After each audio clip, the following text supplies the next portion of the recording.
on ne savait pas si on reverrait nos parents, mais on savait qu'on devait rester des bons juifs, et maman nous avait bien expliqué qu'est-ce qui était primordial dans la vie. On a été très actifs, on a apporté beaucoup. Mais c'était le sens de notre vie, après ce qu'on a vécu, et qu'on a été sauvés d'une façon tellement extraordinaire.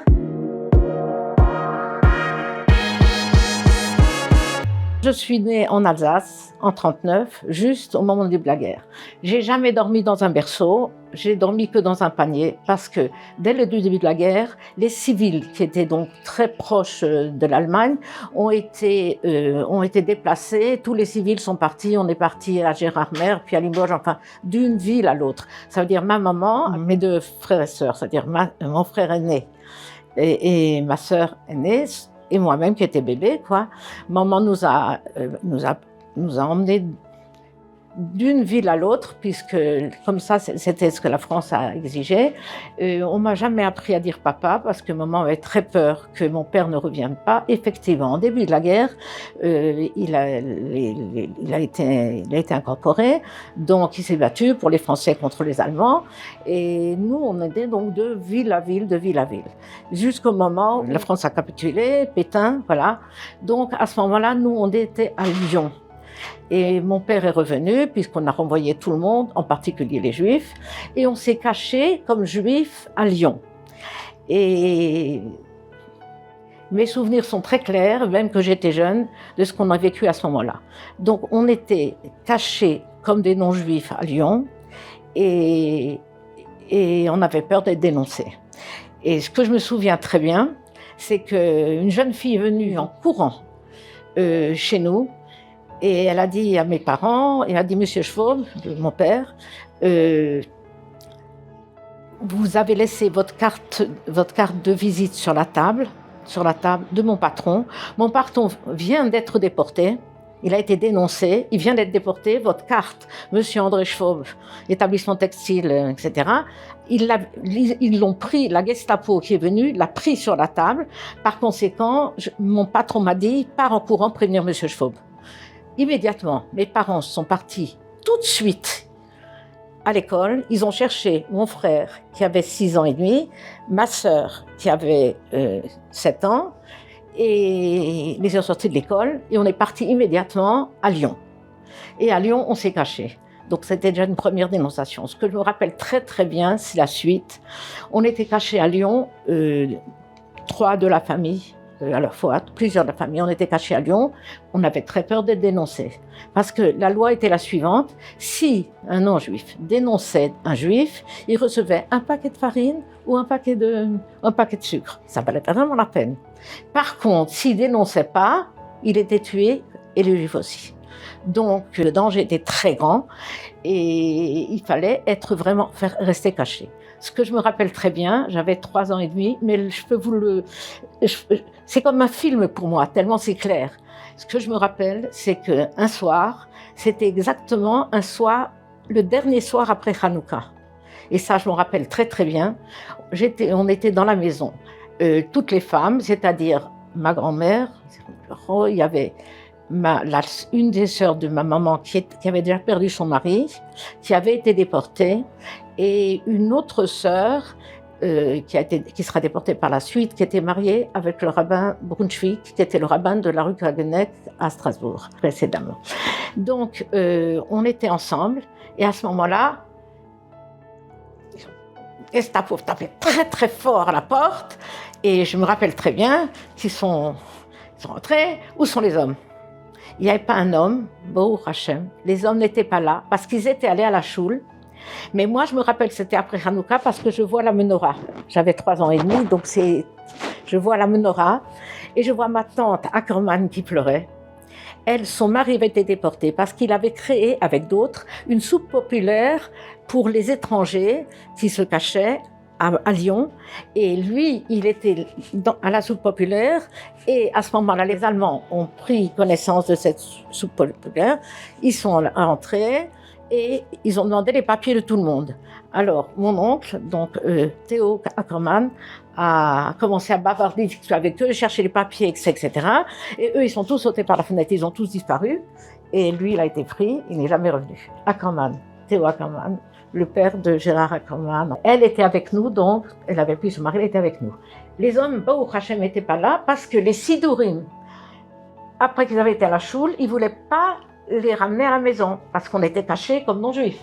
Donc les Sidourim, ils les ont ramenés à un endroit particulier, donc ils ont tardé. Alors eux qui étaient rentrés, sont rentrés, ils sont venus. Et je peux vous dire ce que je me rappelle parce que j'oublierai jamais.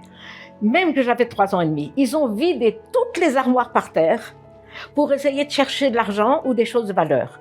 Il y avait de l'argent caché entre des draps parce que mon grand-père maternel est mort à Lyon et il avait demandé d'être transporté ensuite à Mulhouse, donc on avait mis de l'argent à côté. Bon, finalement, il est resté à Lyon. Mais ils ont vidé les affaires de partout pour chercher de l'argent. Et ils ne trouvaient pas. Mais pendant ce temps-là, maman a pris une panique parce qu'elle avait dans son sac à main les cartes Schwab, mais également les nouvelles cartes. Elle n'avait pas encore enlevé les anciennes. Et les nouvelles cartes Solva, Schwab Solva, ça marche, on peut arriver à jouer sur les... Quelqu'un qui s'appelait Solva nous avait donné sa date de naissance et son lieu de naissance, etc. Et on avait les nouvelles cartes et tout était dans la même carte. Il y avait également une lampe de poche et dedans la lampe de poche, il y avait de l'or que mon père avait fondu et fait mettre dedans. En tous les cas, maman s'est rendue compte qu'elle avait les deux. S'ils avaient vu ça, ça aurait été une catastrophe parce que ils auraient cherché qui est-ce qui a fait ces cartes et d'où ça vient et on mettait beaucoup d'autres gens en sakana. Alors ce qu'elle a fait, et ça je la vois encore, elle s'est levée, elle est allée tout doucement et très lentement vers la porte parce qu'ils avaient dit ne bougez pas. Et puis elle a pris son sac à main, elle a ouvert la fenêtre. Elle l'a jeté, elle a dit, qu'est-ce qui fait chaud ici? Fermez la fenêtre. Elle a refermé la fenêtre, mais c'était parti. Comme ils avaient pris tout ce qu'ils pouvaient prendre et que les hommes étaient au Baruch Hashem toujours pas là, ils ont dit, écoutez, on s'en va et demain matin, la Gestapo vient vous chercher. Restez ici. Mais vous pensez bien que, bon, restez ici. En vérité, on a compris après, c'était pas du tout les Allemands, c'était la milice française qui venait voler tout chez nous parce qu'il avait vu qu'on serait sur la liste qu'on nous prendrait le lendemain. Donc ils pouvaient tout voler, les Français, on pouvait tout voler. De toute façon, on risquait rien puisqu'après, on serait plus là. Dès que les hommes sont arrivés, à peine ils étaient partis, 5 minutes après, les hommes sont arrivés. On leur a dit qu'est-ce qui se passait et on part tout de suite. Alors, chaque famille est partie ailleurs. Nous, on est partis chez mon père, on va aller chez le commissariat de police. C'était le couvre-feu, c'était la nuit, le couvre-feu. On va chez le commissariat de police, on est français, il n'y a pas de raison. Ils nous ont volés. Bon, on est parti chez le commissaire, ça je ne me rappelle plus, c'est mon frère qui a raconté, on est parti chez le commissaire de police, et bon, ça c'est ce qui a été raconté par mon frère et soeur. Donc on s'est couché, et le commissaire nous a dit, bon écoutez, il était gentil, il a dit écoutez, moi je ne peux pas vous dire de partir puisque c'est le couvre-feu. Alors couchez-vous par terre, on s'est tous couchés par terre, on a tous dormi par terre, et le lendemain matin, fin du couvre-feu, on s'est bien gardé de retourner à la maison, on est parti, on s'est promené, on est arrivé chez les Wertenschlag, une famille qu'on connaissait très bien et qui nous a très bien reçus, qui a accepté, c'était un grand risque pour eux, mais ils ont accepté de nous garder en cachette chez eux. Eux aussi étaient cachés, c'est-à-dire nous on était dénoncés, mais eux ne l'étaient pas encore, mais il a accepté de nous prendre. Et ensuite, après on est parti habiter à Wieselbann et chacune des familles est partie ailleurs et nous on est parti ensuite à Wieselbann, de nouveau on a été dénoncés, de nouveau on a déménagé. On était toujours très tendus et moi je me rappelle que bon, tout moment on savait, on risquait d'être pris, donc il fallait toujours faire attention et il y avait une tension continuelle très très grande. Pendant ce temps-là, ma grand-mère, voyant qu'une personne après l'autre était dénoncée, ma grand-mère maternelle, qui était maintenant veuve depuis peu de temps, est partie avec le rabbin Brunswick, qui est le rabbin de Strasbourg, et sa fille, Lucie, donc ex-meillère de Brunswick. Ils sont partis en Suisse, et c'est une petite épisode, mais je crois qu'il serait très important de vous la répéter, surtout qu'elle est très marquante. Ils sont passés pour aller en Suisse, ils ont eu un changement de train. Quand il y a eu le changement de train, il y a un Allemand qui les a vus et qui leur a dit « Vous êtes juifs ?» Il a répondu « Oui, parce qu'on n'a pas le droit de dire non. » On n'a pas le droit. Ils ont dit oui, ils ont été déportés. On a reçu plusieurs lettres. Il y en avait un code pour les lettres. Le premier mot de la première ligne, le deuxième mot de la deuxième ligne, le troisième mot de la troisième ligne, le quatrième mot de la quatrième ligne. Donc les lettres étaient codées. On a reçu ces lettres, je les ai. Mais ce que je vais vous dire, un petit détail quand même de ma grand-mère, elle a été déportée, elle avait 72 ans, 12 enfants, elle a été déportée, et Drancy, puis ensuite Drancy, puis Auschwitz. Et quand elle est arrivée à Auschwitz, quelqu'un nous a apporté quelque chose, et je pense que c'est un message. Il nous a apporté, elle est arrivée à Auschwitz, tout de suite ils l'ont mis dans la liste de gauche.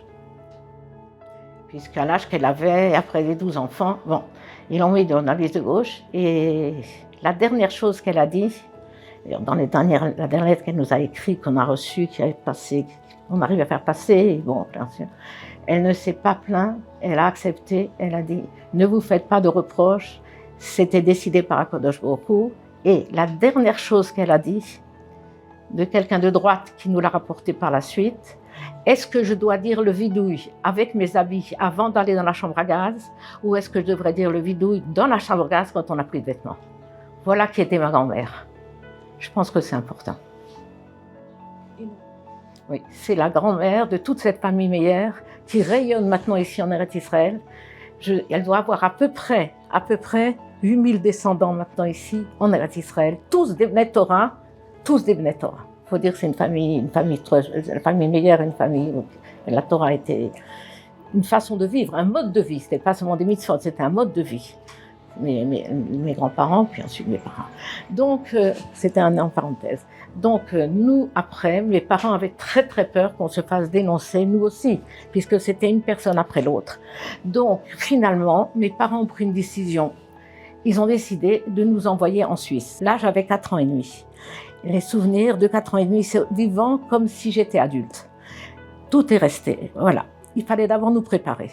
Alors, maman nous a préparés très clairement. On nous a dit, écoutez, on est dénoncé continuellement.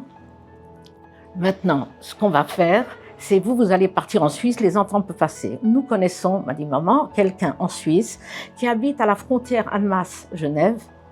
Donc, elle peut vous faire passer. Elle a une amie qui est d'accord de vous faire passer. Et si les enfants viennent, on s'en occupera. Donc, maman nous a préparés en nous disant, écoutez, vous allez partir en Suisse, il est possible que nous, on sera dénoncés, on en était très conscients, on avait vécu tout ça. On sera peut-être dénoncés, c'est pas sûr qu'on se retrouvera.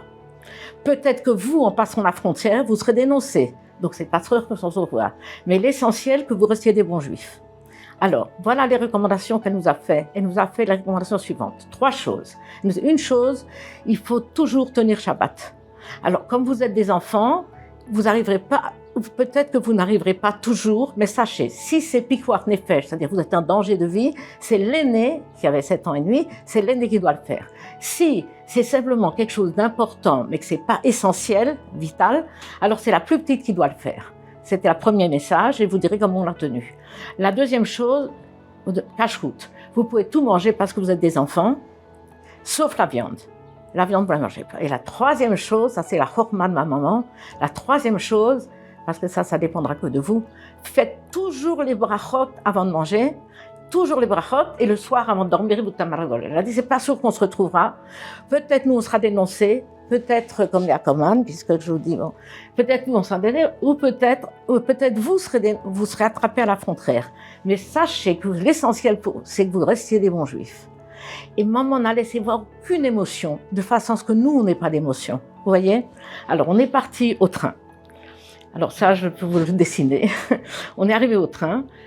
Ma sœur avait un petit sac, moi j'avais un petit sac, mon frère avait une petite mallette, donc de la famille en Suisse. Et mon oncle nous aurait bien pris, mais il avait déjà 6 chez lui, dont les Ackermann, et c'est chez lui, et la Suisse n'autorisait pas à ce qu'il y ait plus de personnes chez eux. C'était interdit. Donc, ils ne pouvaient pas nous prendre. Mais maman s'est dit, si jamais nous, eux, ils sont pris, qu'au moins nous, on sache qu'on a de la famille, c'était pour les dents. Et qu'est-ce qu'on a fait? Maman nous a mis sur nous plusieurs couches d'habits parce qu'il n'était pas possible de prendre une valise sur le quai de la gare.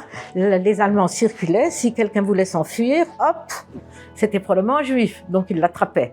Donc, il fallait qu'on aille. Maman nous a expliqué, on va aller avancer comme ça sur le quai. Vous rentrerez dans le train, on se dira pas au revoir parce qu'il ne faudra pas qu'il remarque quelque chose. Et on n'avait pas on n'avait pas de valise. On avait simplement nos habits sur nous, 4 couches, toutes les deux. Voilà. Et je me souviens qu'on est arrivé à la gare. On est rentré dans le train. Je me rappelle, il était blanc en haut et rouge en bas. Je me rappelle très bien. Et on est rentré. On n'a pas dit au revoir. Mes parents étaient admirables. On n'a pas dit au revoir. Ils n'ont rien laissé sentir, même pas l'ombre d'une angoisse. Donc nous, on était détendus. On est rentré dans le train. On s'est assis au fond pour voir par la vitre du fond, voir nos parents. On s'est assis et le train est parti. Quand le train est parti, pour la première fois de ma vie, j'ai vu maman et mon père pleurer. Alors là, je me suis dit, oh, parce que nous, on avait été accepté, papa et maman l'ont fait avec tellement de calme, que nous, on l'avait accepté, mais sans se rendre compte de la gravité du moment. Et c'est là seulement, ils n'ont pas pleuré avant pour ne pas que les Allemands, peut-être qu'on était là pour pas que nous, on risquait quelque chose. Mais une fois qu'on était partis. Bon, j'avais un petit frère entre-temps, mais lui est resté avec mes parents. Et heureusement, parce que par la suite, eux, ils se sont été dénoncés. Une fois et puis 2 fois, et à la fin, on nous racontait après, quand ils ont été dénoncés, ils ont sauté. Mon père avait caché tous ses sphorines dans la cave, mais il ne savait pas qu'on avait des résistants qui habitaient dans la même maison, qui avaient caché toutes leurs munitions dans la même cave. Lui, il étudiait dans la cave pour pas qu'on voit les sparines, mais il y avait les munitions. Et les gars sont revenus, et les résistants sont descendus à la cave. Ils leur expliquaient, mais nous, on est juifs, on est résistants, hop, hop, hop. Ils ont aidé mes parents, ils ont sauté par la fenêtre, ils se sont sauvés, ils ont été sauvés. Mon petit frère avec, qui avait 3 ans, et ils ont été sauvés comme ça. Eux, ils sont allés d'un village à l'autre, ils se sont cachés. Et il faut dire qu'ils n'ont pas voulu qu'on puisse faire partie avec nous, il était trop petit. Et d'ailleurs, avant notre départ, je me souviens qu'un après-midi, il a ouvert la fenêtre, il a crié « Je suis juif !» Alors, mes parents ont dit « Mais non, mais c'est bien d'être juif !» Moi, j'avais 4 ans et demi. Mon frère avait 6 ans et demi et ma sœur avait 7 ans et demi. Moi, j'avais 4 ans et demi, 6 ans et demi et elle avait 7 ans. Bon, alors, dans le train, donc on est parti, on était dans le train, on est parti. On est arrivé avec la dame, on est arrivé chez elle. Et voilà ce qu'on fait. Tous les jours, on partait en faisant semblant qu'on cueillait des fleurs pour s'approcher de la frontière et essayer de passer au moment où il n'y avait pas où la première patrouille avait passé avant que la deuxième vienne. Donc on passait tous les jours, on faisait ça, mais on n'arrivait pas à trouver un moment pour passer. Donc à un moment, la dame, elle a dit à ma sœur, écoute, ta petite sœur, elle a 4 ans et demi, elle n'a rien mangé de chaud depuis que vous êtes là. Il n'y a pas quelque chose qu'elle peut manger que vous pouvez manger. Alors ma sœur, elle a réfléchi, et elle a été possède. Elle a pris une décision rabbinique. Elle a dit, écoutez, peut-être vous avez une bouilloire, vous n'avez jamais rien cuit. Elle dit, oui, j'ai une bouilloire. Mettez dedans des pommes de terre avec la reflure et ça vaut à manger. C'est faux, on n'a pas besoin de mettre la reflure. Mais ça, elle ne savait pas. Elle a dit avec la reflure. Donc, c'est tout ce qu'on pouvait. Voilà. Et ces gens-là, cette dame-là c'était une dame non-juive, donc elle a été très gentille. J'ai une photo. Avant de partir, pour essayer de passer la frontière, elle nous a mis sur son balcon et nous a pris en photo pour laisser un souvenir pour mes parents en cas où il nous arrive quelque chose. Effectivement, plusieurs fois on est allé, venu, et au bout d'une quinzaine de jours, c'était vers midi, elle a dit c'est bon, on peut y aller. Courez vers la frontière. Mais on a commencé à courir pour aller à la frontière, il y avait des barbelés et des grillages. Courir à la frontière, et moi je me suis retournée, et je me rappelle, et je pourrais le dessiner, il y avait, loin, on voyait 2 Allemands, un avec des jumelles, et l'autre avec une carabine qui nous fixait. Donc elle a dit courez plus vite. On a couru comme je sais pas quoi, mais elles sont restées sur place. Et nous, on a couru. On est arrivé alors. Quand on est arrivé, ma sœur, elle est arrivée à passer par-dessus la frontière. Mon frère aussi. Moi, j'arrivais pas à grimper. Finalement, je crois que je suis passée en dessous. J'arrivais pas parce que toutes nos robes, elles s'accrochaient au barbelé. Bon, finalement, on est tous passés. Il nous a dit quelque chose, les 2 dames qui nous emmenaient. Dès que vous avez passé la frontière, cachez-vous. Mettez-vous derrière des buissons et attendez et regardez. Si vous voyez quelqu'un qui passe, si c'est quelqu'un qui est habillé en bleu, c'est un Suisse, vous leur dites, on est des enfants juifs, mettez-nous dans un camp de réfugiés. Si c'est quelqu'un habillé en vert, c'est un Allemand, il va vous tuer, donc bougez pas. Bon, ça c'était de notre côté. Effectivement, c'est ce qu'on a fait. C'est un Suisse qui est passé et ma sœur a couru, lui a dit voilà. Mais pendant ce temps, les deux dames qui nous accompagnaient, elles ne savaient plus quoi faire. Ils nous avaient fixés, mais elles n'avaient pas tiré. Alors elles se sont cachées, elles ont attendu. Au bout d'un moment, elles ont dit bon, c'est plus la peine d'attendre plus longtemps. Alors qu'est-ce qu'elles ont fait? Elles avaient nos cartes de pain, je les ai d'ailleurs. Elles avaient nos cartes de pain, elles avaient nos cartes de solvat, parce que c'était pour qu'elles puissent prendre elle à manger pour nous. Donc voilà. Et il y avait eu un code. Il y a eu un code entre mes parents et donc que quand on serait passé de la frontière, elle achète un pain ou, d'après ma sœur, c'est pas un pain, c'était de la farine. On s'est jamais mis d'accord dessus. Mes parents sont plus là, bien sûr. Et qu'elle prenne un papier, qu'elle le glisse dans le pain ou dans le paquet de farine pour dire qu'ils sont sauvés, qu'on a passé. Alors, elles, ce qu'elles ont fait, elles n'avaient pas le choix. Elles ont attendu. Finalement, elles n'avaient plus qu'une seule solution, de creuser. Quand on les voyait pas, elles se sont mis derrière des buissons, elles ont creusé la terre, elles ont enterré nos cartes, elles ont fermé tout ça, elles sont reparties. Et ce qu'elles ont fait après, c'est qu'elles ont acheté, elles sont retournées, elles ont rencontré les deux Allemands, qui leur ont dit, mesdames, c'était pas vos enfants, ces enfants sont blonds, je suis albinos, mon frère aussi. Vos enfants sont blonds et vos enfants, vous sont noirs. C'était pas vos enfants, c'est les enfants juifs. Et qu'est-ce qu'elle pouvait répondre? Elle n'a rien pu répondre. Bon, il leur a dit rentrez chez vous. Le lendemain, elle a envoyé après par la suite, beaucoup plus tard, un article de journal de Suisse, de Suisse, oui, de la Libye, qui disait que ces Allemands étaient morts par terre tous les deux. Est-ce qu'ils sont suicidés? Est-ce qu'on les a? On ne sait pas. Bon, on n'a jamais su. Mais elles, pendant ce temps-là, elles ont acheté un pain ou de la farine, elles ont mis dedans un papier sur lequel c'était marqué « perdu ». Mes parents, ils ont compris que nous, on était perdus. Parce que le code, c'était d'envoyer papier pour leur rendre les cartes. Mais elles les avaient plus, les cartes. Alors, elles ont marqué que les cartes étaient perdues. Donc, elles ont marqué perdu. Et mes parents ont cru que nous, on était perdus. Il fallait, Akadosh Baruch Hu avait décidé que chacun, il devait recevoir son paquet. Ça, c'était le paquet qu'il devait recevoir. Bon, après, le temps que une lettre arrive, etc., mes parents ont su ce qui s'était passé, mais ils ont cru d'abord qu'on était tous perdus. Ça faisait partie des épreuves qu'on devait avoir aussi. Ensuite, nous, on s'est cachés. Alors, quand on est arrivé de l'autre côté, on s'est cachés. C'est quelqu'un qui était habillé en bleu qui venait. Il y avait un Suisse, je me rappelle qu'il avait une petite herbe dans la bouche, qui grignotait. Et on lui a dit, bon, venez. Il nous a amenés dans une maison. Maintenant, je comprends quelque chose. C'est en vérité, on n'était pas arrivés en Suisse, on est dans No Man's Land. Parce qu'il nous a dit, ils nous ont donné une cuillère de sirop, ça je me rappelle. Ils nous ont posé quelques questions, pas grand chose. Et ils nous ont dit, cachez-vous sous le sapin, sous le divan. Et ils se sont assis comme ça, avec les pieds. Ils étaient 3 ou 4, je ne peux pas vous dire. Ils se sont assis devant, avec les pieds devant le sapin, et ils nous ont dit, pas un mot, surtout bougez pas. On est resté en dessous. Je me demande comment une petite fille de 4 ans et demi, elle peut comprendre qu'il ne faut pas bouger, qu'elle ne peut pas pleurer, rien dire du tout. On est resté là en dessous, sans bouger. Les Allemands sont rentrés, ils ont bavardé pendant un quart d'heure, 20 minutes. Et après, ils sont partis. Là, ils se sont levés, ils nous ont dit maintenant vous pouvez sortir. Donc c'était No Man's Land, c'était la douane, voilà. Donc on est passé en Suisse, et on est passé dans les camps en Suisse. Maintenant, je vais vous raconter qu'est-ce que c'était que ces camps en Suisse, parce que je crois qu'il faut qu'on le sache. Les camps suisses où on a été reçus, il y avait de la paille par terre, il n'y a pas de cadre, rien du tout, de la paille mouillée, de la paille, et on dormait. Tous les enfants dormaient par terre, tous ensemble dans la paille. Et comme disait mon frère Jean-Loup, même pas un pyjama nous ont donné. Rien. On était tels quels, tous ensemble, et on dormait sur la paille avec une seule couverture pour deux. Il faisait froid là-bas dedans. Il faisait froid, parce qu'en Suisse, il fait froid. Bon, la nuit, il faisait froid.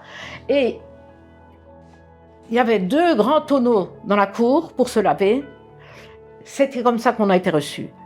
Pas comme des animaux, moins que des animaux. Ils ne changeaient même pas la paille quand elle était mouillée.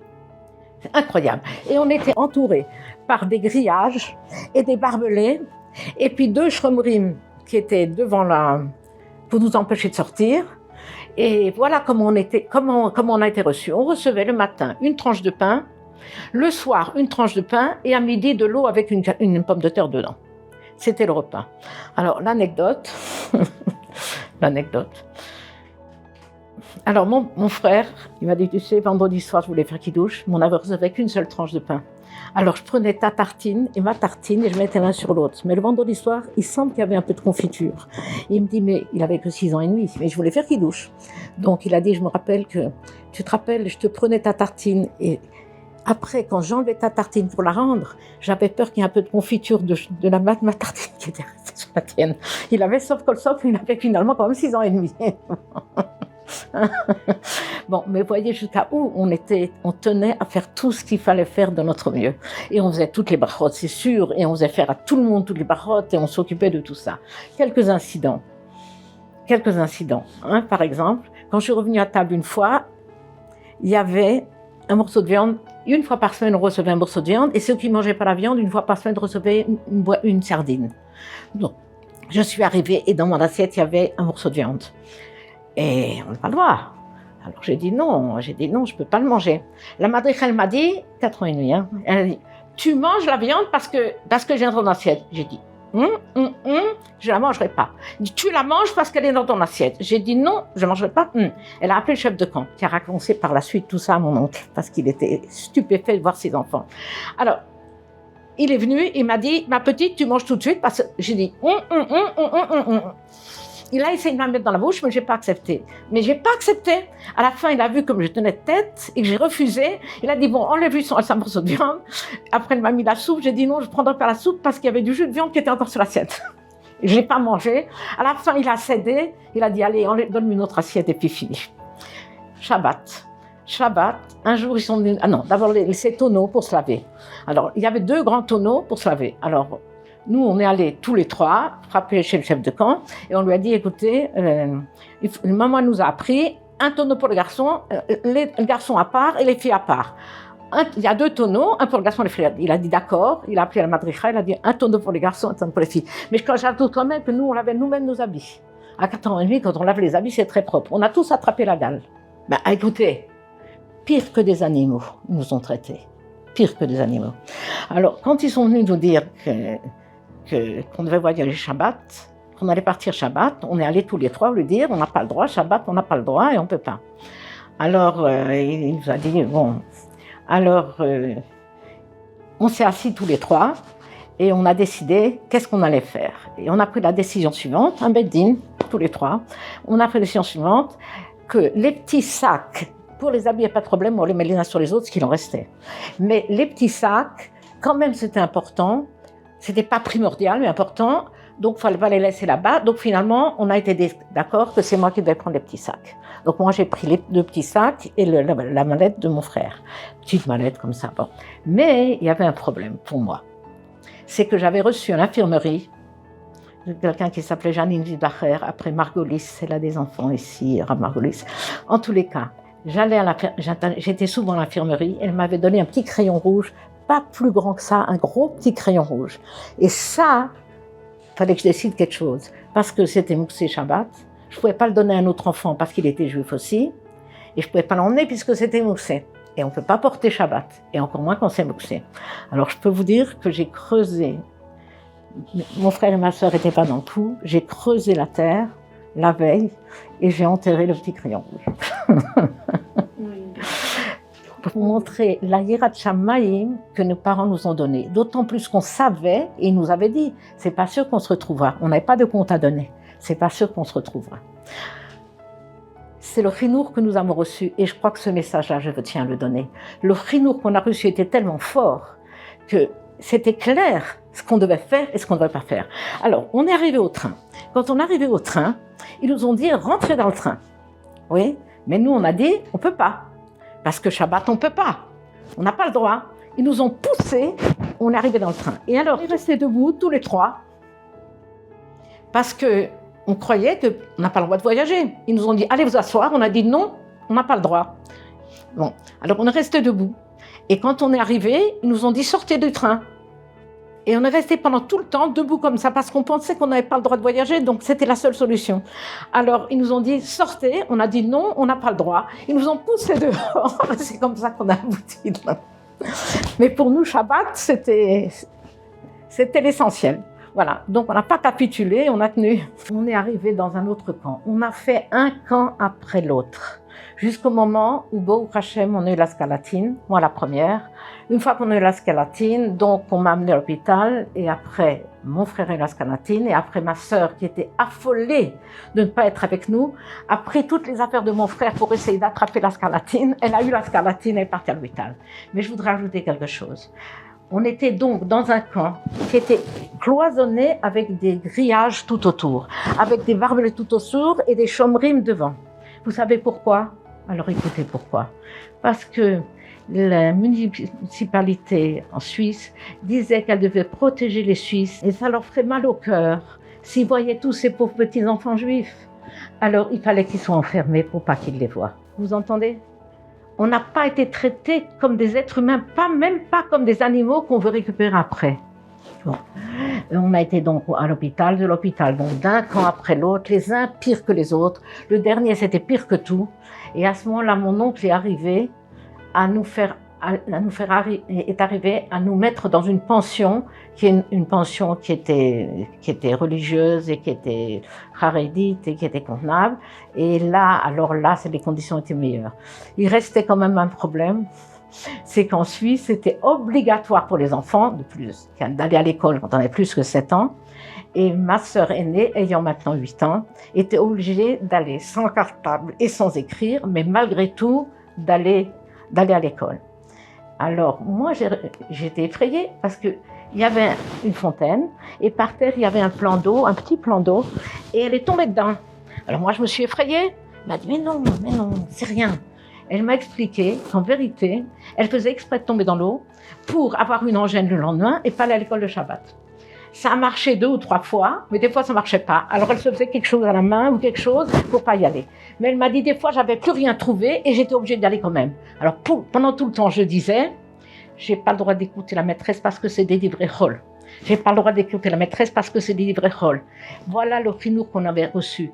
Et en fait, c'est un chinour qui était tellement fort, on savait qu'on n'avait pas de compte à rendre, on savait pas si on reverrait nos parents, mais on savait qu'on devait rester des bons juifs, et maman nous avait bien expliqué qu'est-ce qui était primordial dans la vie, et on l'a tenu. Comment ça s'est terminé? Baruch Hashem, mes parents ont été sauvés, mon petit frère aussi donc, et il a appelé par la radio en Suisse pour chercher où sont ses enfants. Il l'a trouvé, il est venu nous rechercher. On est revenu à la maison. Mes parents entre-temps étaient allés à Vichy et on est rentré.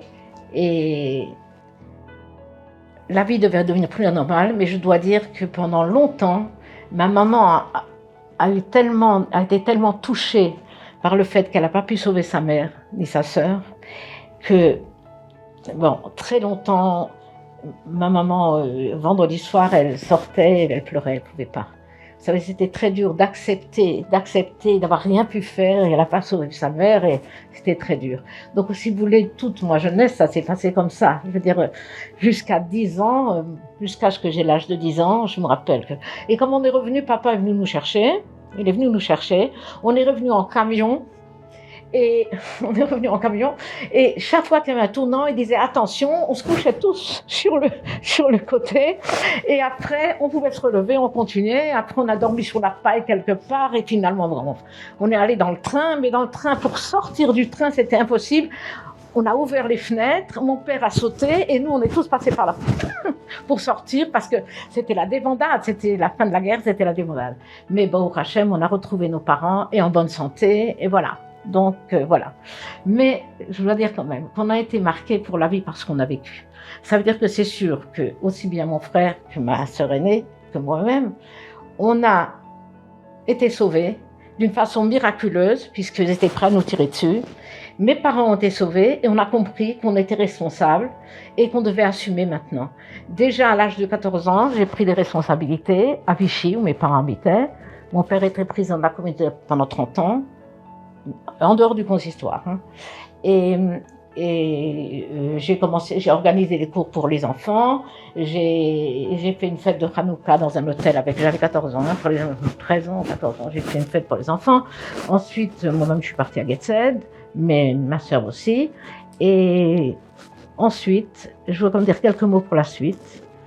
Ensuite, le sens de responsabilité chez nous était très grand. On a compris, si on a été sauvé, c'était pour quelque chose.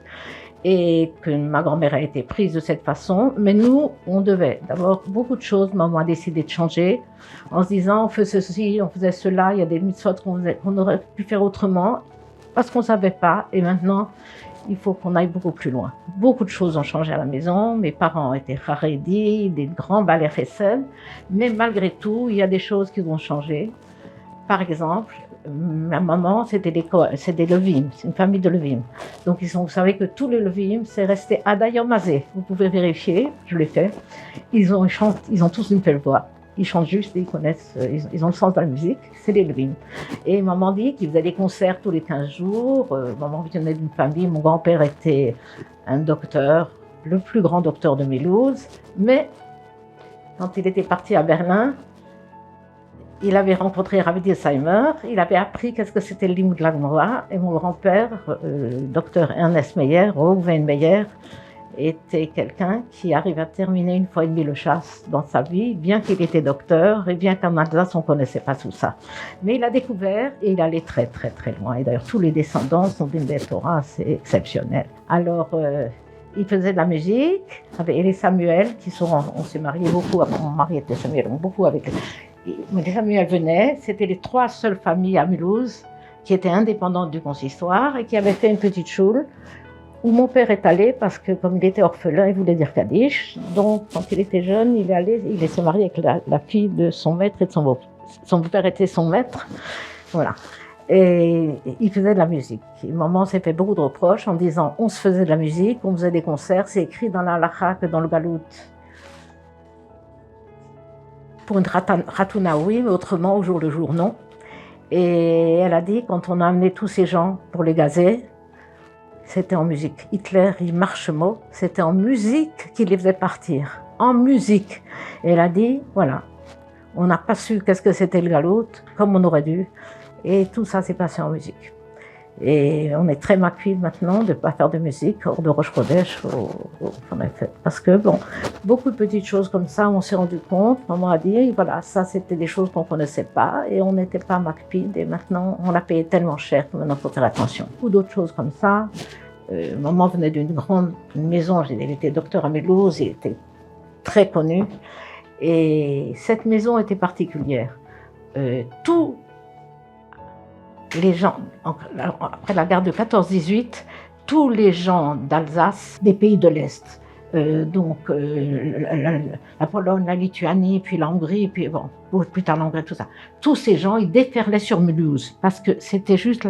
Alors, quand ils arrivaient à Mulhouse, c'était tous des gens qui étaient complètement dépourvus et démunis, qui n'avaient rien. Ils arrivaient à Mulhouse, ils demandaient chez qui ou qu'est-ce qu'on peut faire, où on peut aller. Ils arrivaient dans l'état catastrophique. Hein. Ces gens qui avaient fui, qui s'étaient cachés. Et on demandait où est-ce qu'on peut aller? Chez le docteur Meyer. Ça veut dire que c'était... Tout le monde allait. Maman racontait qu'ils avaient 2 bonnes. C'était un grand standing. Elle donnait à manger la soupe toute la journée, elle et ses sœurs. Tous les gens venaient déferler chez eux. Les gens très démunis, les gens malheureux, tous les gens, mais également les Talmidei Chachamim. Et c'est comme ça que mon grand-père a avancé en Gemara, parce qu'il recevait tous ces gens, il posait des chélotes, on lui répondait, c'est comme ça qu'il a beaucoup avancé. Donc toute la famille, si vous voulez, avait ce Achnosa Sochrim. On était toujours prêts pour aider tout le monde. C'est déjà chez mes grands-parents. Chez mes parents, c'est sûr que ça l'était encore beaucoup plus, puisque mon père, pendant 30 ans, il restait à Vichy. Il n'a pas eu le courage de recommencer l'affaire encore une fois et d'aller, comme mes oncles, en Alsace, retourner en Alsace, à Strasbourg et à Mulhouse. Mais il est resté sur place à Vichy. Pendant 30 ans, il était donc président de la Choule. Et il y avait chez nous le Chochet qui venait d'Aix-les-Bains une fois par semaine, qui mangeait chez nous, que papa faisait venir, celui qui était chez Sibourg, pardon, le Shabbat, qui était aussi chez nous, et tous les miskenim d'après la guerre qui déferlaient chez nous. C'était une maison ouverte, il y avait tout le temps du monde. Papa ne permettait qu'on serve à la choule que des gâteaux qui étaient 100% cachers. Quand il y avait une bar mitzvah, quand il y avait une chatouna, nous on faisait les gâteaux avec 2 fourchettes, on battait les œufs, voilà, et on faisait des magnifiques gâteaux qu'on décorait et tout, et qu'on apportait à la choule. Papa ne voulait pas qu'on serve quelque chose qui n'était pas absolument. C'était une maison très ouverte. On a tous gardé ça. On a tous des maisons très ouvertes dans lesquelles tout le monde vient. Nous sommes partis, bon, Plus tard, je suis partie à Gateshead pour étudier. J'étais encore très jeune. Et ensuite, j'ai aidé à la formation du séminaire d'Aix-les-Bains. Et je me suis fiancée. Je suis arrivée avec mon mari en Eretz Israël pour pouvoir étudier. On habitait à Aix-les-Bains, mais on voulait aller plus loin. Donc, on est parti ici en Eretz Israël et mon mari étudiait au collège Chazon Ish. Et beaucoup de gens de France nous ont fait signe en nous disant revenez en France. Beaucoup de Sfardim sont venus, ils n'ont pas de cadre, il n'y a pas d'encadrement pour eux. Et parce que autant où ceux qui étaient en Égypte étaient venus, nous on habitait à Aix-les-Bains tout de suite après notre mariage, et mon mari, très jeune, s'était occupé de les faire sortir des couvents, de les mettre partout. On en a pris 5 ou 6 chez nous. Enfin bon, il était très actif. Moi aussi, j'étais très active. Donc, on nous a demandé de revenir en France. Donc, on a demandé au Stipler, le père de Raphaël Kanevsky, qu'est-ce qu'on devait faire. Alors, la réponse a été très claire. Il nous a dit, au lieu de s'asseoir et d'étudier à Bnei Brak, pour les Chazon Ish, au lieu de ça, asseyez-vous et étudiez dans la ville que vous pensez être optima pour ça, mais partez 10 familles. Soyez un groupe de 10. Et mon mari a organisé tout ça. On était encore très jeunes. On avait eu 4 enfants. Et donc on a décidé de repartir à Strasbourg et on a créé là-bas le premier, il y a 60 ans, le premier kollel de France. Il n'y avait jamais eu de kollel en France. Il n'y avait jamais eu de yeshiva ktana en France. Donc il fallait que maintenant il y ait un kollel qui voit ce que c'est que d'étudier la Torah, et évidemment que les garçons. Alors on est allé à Strasbourg parce que j'avais tous mes oncles qui habitaient là-bas, c'était plus facile. On est resté pendant quelques années à Strasbourg et on a créé beaucoup de choses, des classes pilotes pour les garçons, un petit peu comme la Yeshiva Ktana, un mouvement de jeunesse pour les filles, Kindre David, qui existe toujours, pour que les filles soient séparées des garçons. J'ai créé aussi, donné des cours le soir à des dames, il y avait une trentaine de dames qui venaient, et j'aurais fait découvrir la merveille la merveille extraordinaire à admirer de ce qui est écrit dans la Torah.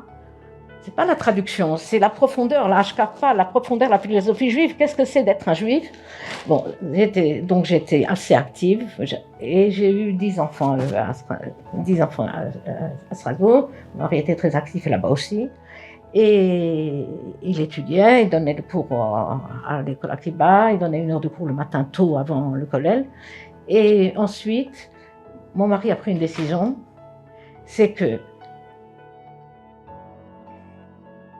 il venait à Marseille et à Aix-en-Provence 2 ou 3 fois par an, parce qu'à peu près au même moment, avant Ramrouar, qui n'est plus de ce monde maintenant, a commencé la yeshiva de Échelle à Strasbourg, qui existe toujours. Et d'autres ont pris la relève après, de la famille. Et mon mari s'était occupé de faire du recrutement pour Échelle. Alors il allait à Marseille, à Aix-en-Provence par an, en disant au moins un de vos enfants apprenne la Torah, au moins un. Et il recrutait, il arrivait très bien. Bon, alors mon mari était très dynamique, et il avait une relation d'amour pour tout juif, qu'on a dans toute la famille d'une façon très profonde, sans les juger en tous les cas, mais leur apporter quelque chose. On est là pour ça. Donc, il était allé très souvent à Marseille et il m'a dit, écoute, ça suffit à Strasbourg, on va laisser tout ce qu'on a fait et on va partir à Marseille parce que là-bas c'est le désert, il n'y a rien. Et c'est comme ça qu'on est parti à Marseille. On est arrivé à Marseille, 70 000 juifs, il n'y avait pas de mikvé. Il y avait la viande, on a été transformé pour la viande cachère. Oui, il y avait quelqu'un qui vendait la viande cachère. D'un côté cachère, de l'autre côté trèfle. Sinon, j'ai pas assez de clients. Shabbat, on a envoyé nos filles, les familles qui sont venues avec nous, on a eu des nissim. Ça, c'est une histoire qui est racontée dans le livre, qui raconte la vie de mon mari. On a eu des nissim pour la maison, on a eu beaucoup de nissim extraordinaires, une grande siata d'Ishmaïa. En tous les cas, nous, on avait déjà des grands-enfants, j'avais 10 enfants, les autres avaient 1 ou 2 enfants, ou pas encore. Ils étaient très jeunes, c'est le groupe qui est parti avec nous. Mais nos enfants, quand ils sont partis à l'école, eh ben, ils ont on a parlé avec la directrice pour lui dire que nos enfants viendront à l'école, mais qu'ils ne viendront pas à l'école le samedi. Elle m'a dit, ah si, ils n'ont pas besoin de porter, pas besoin d'écrire, mais il faut qu'ils viennent à l'école. On leur a répondu non, nous n'avons jamais été à l'école le samedi, ni mon mari ni moi. Non, elle a dit si, on a dit non. Alors elle a envoyé la secrétaire parce qu'elle ne se sentait pas. Bon, nos filles sont parties à l'école. Le premier lundi, maman, il nous faut un mot d'excuse, motif de notre absence, motif d'ordre religieux. Bon. Le deuxième lundi, la même chose, motif d'ordre religieux. Troisième lundi, la secrétaire est arrivée avec nos filles dans un taxi parce que nos filles ont été renvoyées. Mon mari avait fait des études de droit, il était très très brillant, il a tout arrêté pour étudier à Torah à plein temps, mais mon mari était très très brillant. Il était prix d'excellence au lycée, le plus grand lycée de Paris, le lycée Condorcet, en terminale. Et il avait fait beaucoup de choses. Bon, mais il a tout arrêté pour l'étude de la Torah. Il a pris le téléphone. Madame la directrice, la France est laïque. Les enfants ont l'obligation d'être à l'école pendant les heures scolaires. Mes filles retournent à l'école avec le même taxi et la surveillante. Et comme ça, on a fait.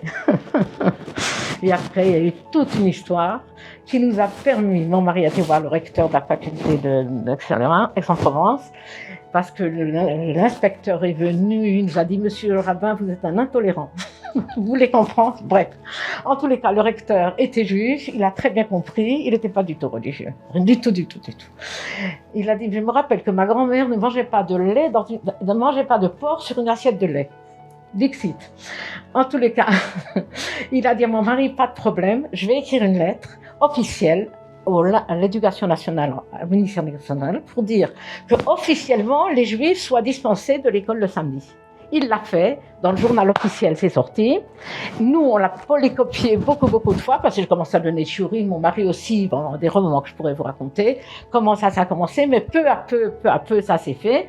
Et j'ai donné ces papiers aux filles qui ne sont plus à l'école le samedi non plus. La nouvelle directrice, cette directrice a été renvoyée, l'inspecteur a été renvoyé, et la nouvelle directrice est venue me voir pour demander conseil pour différentes choses. Bon, en tous les cas, elle m'a dit, le mercredi, venez, je vous donnerai des livres et des tables et des chaises pour vous, pour commencer une école. Je vous aiderai, puisque j'ai commencé tout de suite une école pour les 10 familles qui étaient avec nous.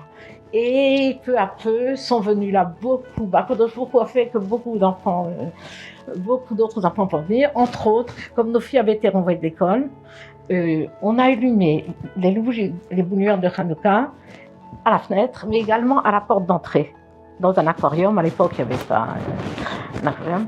Et les filles de l'école, où étaient mes filles, sont venues pendant qu'on allumait les bougies de Hanouka, tout un groupe, et elles nous ont dit, Madame Cohn, est-ce que vous voulez qu'on fasse piquer de rêve demain à l'école? Parce qu'on a renvoyé vos filles, on n'est pas d'accord.